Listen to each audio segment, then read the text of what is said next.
Los ucranianos, acorralados, tomaron la difícil decisión de rendirse. Uno a uno salieron del sótano con la mirada fija en los cañones de los rifles rusos. Su única esperanza era el intercambio de prisioneros, un boleto incierto de regreso a casa. Pero entonces algo cambió, los dedos rusos se deslizaron hacia los gatillos. El estampido seco de la traición resonó por el pueblo y el suelo se tiñó de sangre. La masacre encendió la furia de las tropas de Kiev.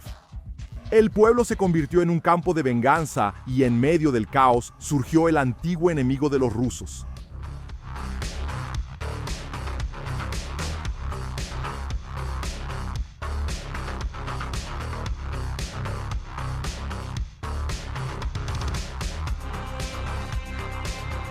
Los rusos ya habían dominado gran parte de la pequeña ciudad de Nueva York al sur de Toretsk, con sus bomba de aviación de alto poder siendo lanzadas continuamente por sus aviones. Los golpes a las defensas ucranianas animaron a los invasores a avanzar cada vez más rápido hacia el norte. Drones rusos incendiaron equipos enemigos que intentaban apoyar a los defensores. La situación se volvió crítica para los ucranianos. A finales de agosto prácticamente toda la ciudad fue tomada. Los rusos estaban casi listos para unirse al frente este que ya dominaba Pivinity. Los blindados estadounidenses Bradley, conducidos por hombres del batallón Skala, intentaron dar apoyo a las fuerzas ucranianas que en ese momento estaban completamente rodeadas. El cañón Bushmaster del Bradley lanzó proyectiles sobre lo que quedaba de las construcciones de New York. Los soldados del Skala, todos voluntarios del batallón de asalto, se dispersaron entre las casas, realizando la limpieza que abriría camino para que los ucranianos escaparan.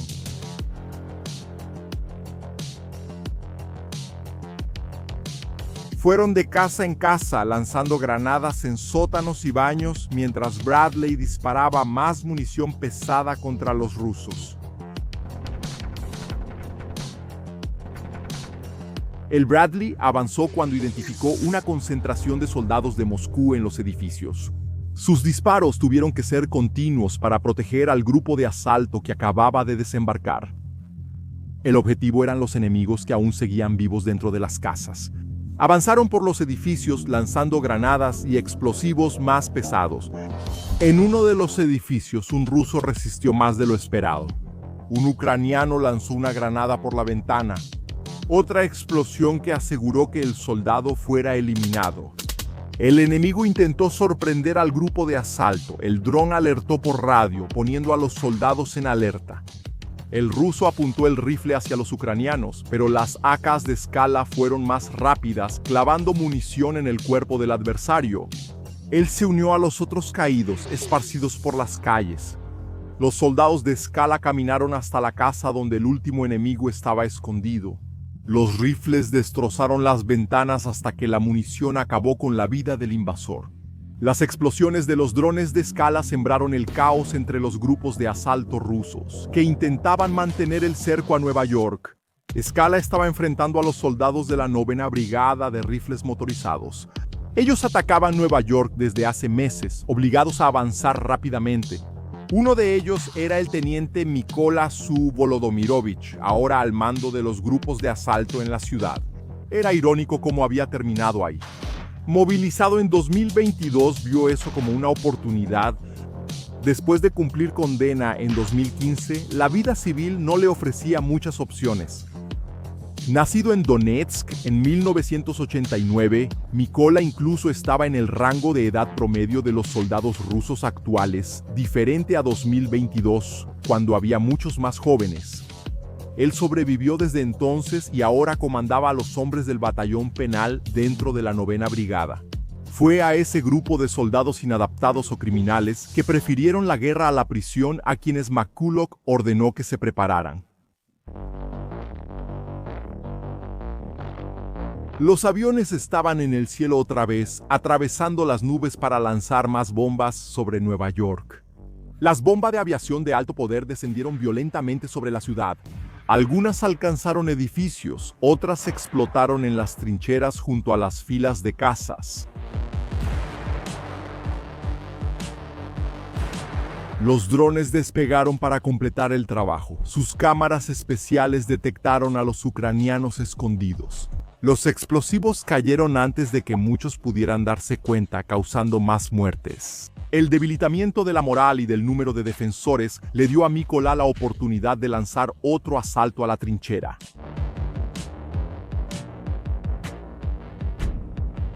Los soldados encontraron a los ucranianos rodeados.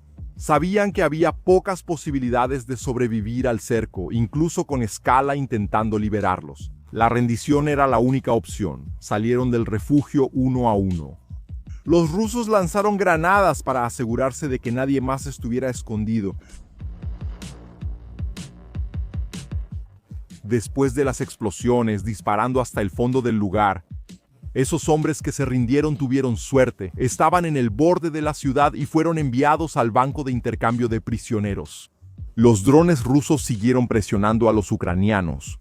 El cerco persistía, amenazando a los soldados que no lograron retirarse a tiempo. Las órdenes eran avanzar sin demora. Parecía un cronograma apocalíptico que los rusos debían seguir.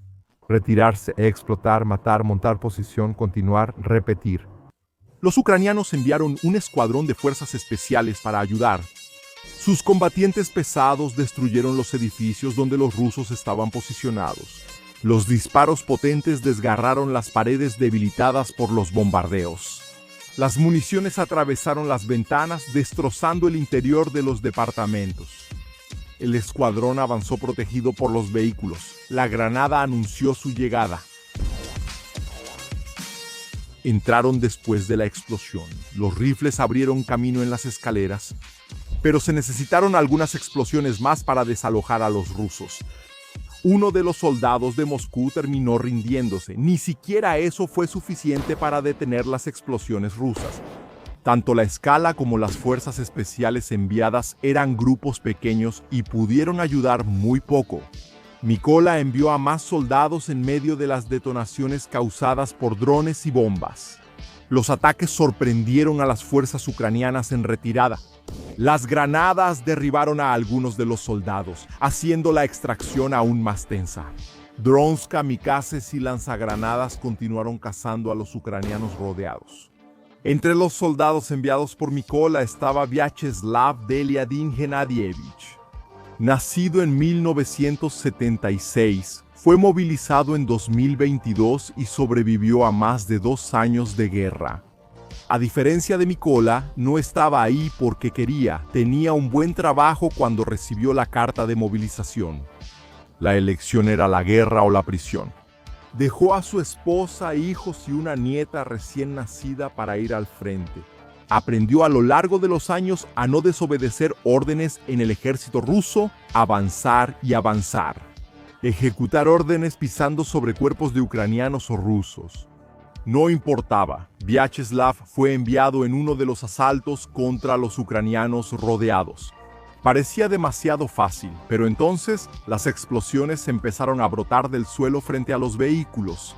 El aire en Nueva York era puro humo.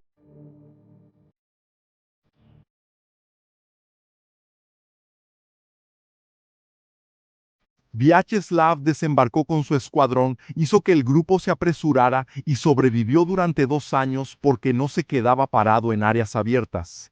La vida era eso, ver el mundo explotar mientras corría lejos de las detonaciones, siempre hacia adelante. El ataque pudo haber sido un fracaso total, pero algunos escuadrones lograron infiltrarse entre las casas. Eso abrió espacio para el ataque final contra los ucranianos atrapados en el circo. Las granadas rusas volaron por las ventanas. Las RGD-5 llevaban 110 gramos de explosivos y explotaban dentro de las casas, con un radio letal de 5 metros. Los combates en Nueva York eran tan intensos como en cualquier área donde Vyacheslav había luchado. Cansado, lejos de casa durante años, seguía luchando. ¿Qué más podía hacer además de sobrevivir? Su contrato continuaría mientras no terminara la movilización parcial de 2022. No había una definición para el fin de su estadía en el infierno, a menos que alguien decidiera apagar de una vez por todas las llamas de ese lugar donde el demonio paseaba. En un momento dado, un escuadrón logró rendir a un grupo de ucranianos escondidos. Los hombres salieron del sótano agachándose ante los rifles rusos. Eran 3, arrodillados bajo la mira de los invasores. El líder del grupo de asalto ruso llamó por radio informando que tenían prisioneros. La respuesta fue corta y directa: no llevar prisioneros. No había tiempo. Era para encerrar y seguir adelante. Uno de los rusos apretó el gatillo. Los proyectiles se hundieron en sangre ucraniana, los gritos fueron breves. Los últimos suspiros desaparecieron mientras el suelo se teñía de rojo. Una escena más en la que la vida de hombres terminaba por órdenes expresas. La bandera rusa fue izada en uno de los edificios, anunciando que Nueva York estaba casi completamente tomada. Las bajas eran graves, pero los rusos seguían avanzando. La bandera colocada por la 9ª Brigada cayó poco después. Algo estaba cambiando en los combates. La conquista de la ciudad podría haber sido rápida si no fuera por el nuevo enemigo que acababa de surgir. El dron descendió sobre la casa donde estaban los rusos. La explosión fue tan fuerte que hinchó la construcción antes de que el techo y gran parte de las paredes se derrumbaran sobre los hombres escondidos allí. Uno de ellos gimió sobre los escombros. Intentaba salir cuando otro dron explotó cerca. El humo cubrió al soldado herido y debilitado por un momento. Cuando todo se despejó, lo vieron moviéndose todavía, lo que le valió que otro dron explotara sobre su espalda. El ruso todavía se movió después de los impactos. El dron que lo observaba ahora le concedió el fin de su sufrimiento, al soltar una granada que finalmente terminó con su vida. Algo cambiaba en Nueva York, una cacería con imágenes nítidas de la presencia rusa en los edificios y seguida de explosiones absurdas capaces de derribar edificios enteros, algo que era más común por parte de la aviación y la artillería rusa. Vyacheslav escuchó las órdenes del teniente Mikola en la radio. Era para continuar avanzando, pero delante de él sus compañeros empezaron a morir. En medio de los ataques de los drones había que correr, incluso con los heridos pidiendo ayuda en el suelo. Era eso o morir. Esos nuevos drones estaban soltando granadas donde quiera que los soldados estuvieran. Algunos todavía estaban en posiciones de defensa, consolidando lo que se había tomado cuando recibieron las explosiones. Esos rusos fueron cazados hasta que sus cuerpos estaban en llamas en el suelo, inertes, salvo por el crepitar de la carne. Había una nueva brigada en la ciudad. Llegó con los operadores de drones, abriendo camino para los grupos de asalto. Pusieron pequeños observadores en el aire, luego los kamikazes y por último, esos drones que los rusos llamaban Baba Yaga. Los últimos llevaban varios explosivos. No era por nada que llevaban el nombre de la bruja del folclore eslavo. Baba Yaga voló día y noche para capturar las almas de los rusos en Nueva York. Pilotada por hombres que el propio Vladimir Putin propagó como un monstruo ucraniano que debía ser combatido. El dron kamikaze siguió a los rusos entre los árboles hasta identificar el objetivo. El soldado intentó correr, pero ya era demasiado tarde. Se arrastró cerca de sus compañeros también heridos, pero Baba Yaga ya estaba arriba, lista para arrebatar sus vidas con una sola explosión. Los hombres intentaron esconderse en los escondites, pero el hexacóptero de 15 kilos podía volar por mucho tiempo durante su cacería. Estaba equipado con repetidor de señal, equipo anti-interferencia, baterías y antenas direccionales, sin contar las cámaras térmicas para cazar a los rusos durante la noche o simplemente detectarlos mejor cuando se escondían entre la vegetación. Estos drones abrieron camino para el grupo de asalto de la 12ª Brigada de Operaciones Especiales Azov. Sin duda, uno de los grupos más polémicos dentro de las Fuerzas Armadas de Ucrania. El lanzagranadas soltó uno de los explosivos contra el escondite ruso ya cubierto por el humo de los ataques anteriores. Los pasos tranquilos hacia el ático precedieron a apretar el gatillo para cubrir de proyectiles la oscuridad. Cuando los rusos se atrincheraron, el dron kamikaze se lanzó contra sus defensas, lo que los quemó entre los escombros o los hizo esconderse aún más. Los soldados ucranianos advirtieron a los enemigos que salieran, lanzaron las granadas cuando no hubo respuesta. La explosión hizo que algunos de los osos empezaran a cambiar de opinión. Uno de ellos salió, pero los otros siguieron escondidos en la oscuridad. Pero 2 granadas más cayeron en las sombras. La explosión liberó su energía contra los cuerpos. La pérdida de esas vidas rusas abrió el cerco para que los soldados ucranianos comenzaran su retirada de Nueva York. Mientras tanto, los combatientes de la Brigada 12 comenzaron a llevar a los prisioneros para interrogarlos y encontrar a los asesinos que ejecutaron a sus compatriotas. La 12ª Brigada nació junto con el Batallón Azov en 2014 por la unión de varios movimientos en un momento turbulento de la política ucraniana, cuando el presidente prorruso fue depuesto y obligado a refugiarse bajo el manto de Putin. En ese momento, el grupo combatió a los separatistas junto con el Oplot, que más tarde se convertiría en uno de los batallones en la guerra contra Ucrania. Cuando la guerra en Donbass comenzó y las fuerzas armadas ucranianas sufrieron una serie de derrotas, fueron milicias formadas por civiles, muchos de ellos, de hecho, hablantes de ruso, quienes detuvieron el avance de los separatistas financiados por Rusia. El batallón Azov creció y tuvo su importancia en la protección de Ucrania, pero hay que dejar claro que había algo podrido en él. Esto puede demostrarse claramente por los símbolos nazis que algunos de sus combatientes llevaron o aún llevan en algunos casos. Se puede discutir el estado actual y la influencia de la propaganda rusa sobre la proporción de neonazis en la 12ª Brigada, pero aunque eso probablemente esté muy inflado por la propaganda, no se debe ignorar la clara y tácita presencia podrida de esa ideología, principalmente al inicio del batallón. Un argumento común es que el batallón Azov dio origen a la 12ª Brigada, pero actualmente los dos no son lo mismo. La brigada, subordinada directamente a las Fuerzas Armadas, tuvo un gran flujo de personas de todas las categorías con el deseo de servir en fuerzas especiales que tenían una gran representación contra Rusia. Aún así, el problema existió y todavía existe, y la propaganda rusa exagerada y sensacionalista solo dificulta combatirlo, ayudando a muchos a pensar que es pura fantasía de guerra generada por el enemigo. Vyacheslav, como buen soldado ruso, escuchó toda la historia sobre el infame batallón Azov, los nazis que habían tomado el gobierno ucraniano. Pensaba en eso cuando escuchó que las bombas explotaron sobre el enemigo. Él sabía que la situación de la batalla ya no era la misma en Nueva York. Aún así, tenía que seguir luchando. Era necesario desnazificar Ucrania. Aunque para eso los rusos llevaran a sus propios nazis con el batallón Rusik y tuvieran mercenarios liderados por un soldado con tatuajes de la SS nazi, como en el caso del grupo Wagner. Toda la propaganda se construía a partir de pequeñas verdades, y había 2 cosas que eran muy ciertas. Una, que sí había podredumbre nazi dentro de Ucrania, y la otra era que el batallón Azov, aunque hablaba ruso, era un enemigo acérrimo de la intervención de Putin en Ucrania desde 2014.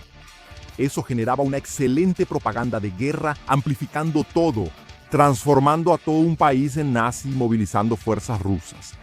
Vyacheslav no fue a la guerra movido por la propaganda, pero era algo que le daba fuerzas en ese infierno durante los 2 años que estuvo luchando. Los bombardeos rusos no perdonaron al batallón Azov. Los disparos alcanzaron las casas donde se detenían a descansar. Los escombros cubrieron a algunos de esos hombres de la 12ª Brigada, deteniendo todo el asalto para salvar al compañero caído. Entre esos hombres que luchaban había veteranos del sitio de Mariupol. Algunos de ellos fueron capturados por Rusia y, extrañamente, liberados después de tanta propaganda sobre condenarlos como terroristas. El soldado bajo los escombros fue rescatado y evacuado. La batalla tenía que continuar. Los rusos hablaron tanto sobre que Azov era uno de sus peores enemigos que era necesario demostrarlo, como lo hicieron otras veces en la guerra. La 12ª Brigada tenía sus batallones de asalto operando en varios lugares de Ucrania, principalmente en los momentos más desesperados de las batallas. Bakhmut, Kharkov y ahora cerca de Toretsk. Rodearon a otra pareja de soldados enemigos exigiendo su rendición. Uno de ellos salió del baño, pero el otro se resistió. Los gatillos apretados desataron la muerte. El primero siguió arrastrándose, mientras los ucranianos revisaban el baño. Al ver el cadáver del hombre que eligió la muerte, algunos de los rusos se rindieron. Quien prefirió seguir intacto recibió la visita de las granadas en los escondites.